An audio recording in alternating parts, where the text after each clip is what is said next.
So how do you balance your work life with your home life? Because I'd imagine that being a police officer is one of those careers that you take your work home. You can't really escape it. It takes like you have to be intentional.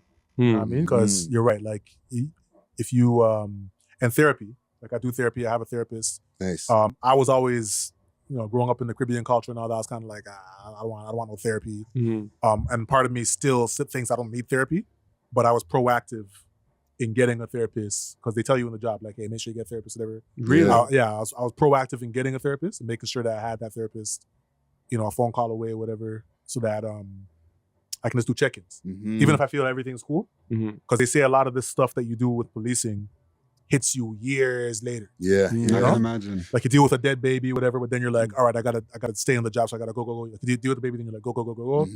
And you do the next day, same kind of thing, and you don't have time to really process it. Yeah. And then years down the road, you just kind of snap, right? PTSD. Yeah. So I want to prevent that, obviously. So I've been making sure I see my therapist and all of that, Yeah, because even with firemen, they say that the job affects your nervous system in such a way that like it affects your mental health going forward, PTSD. Some people will fall into alcoholism or different ways to cope. So do you feel like that with being a police officer where your nervous system is constantly being pushed to the edge in like high risk situations? So the hardest thing is when I'm on the job, there's something called a vigilance roller coaster, right?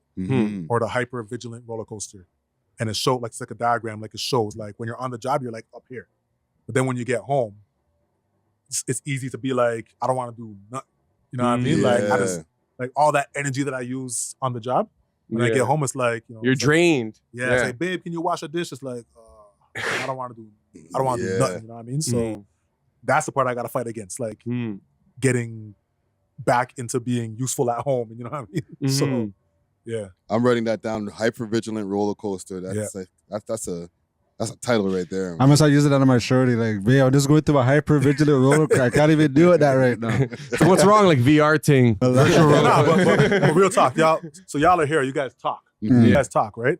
Then maybe you get home, and your girl or whoever wants to like talk, and you're like, listen, no facts. I just spent hours talking. I'm not trying to talk right now. I'm trying to just, whatever y'all do, just chill, watch something. You know what I mean? Yeah. I ain't trying to talk right because I've been talking for hours. So that's kind of how it is. Like when I'm vigilant at work, then I get home. It's like I don't want to be chasing kids. I don't want to be listen, man. I just want to chill. Just you know what I mean? chill. So We love hip hop.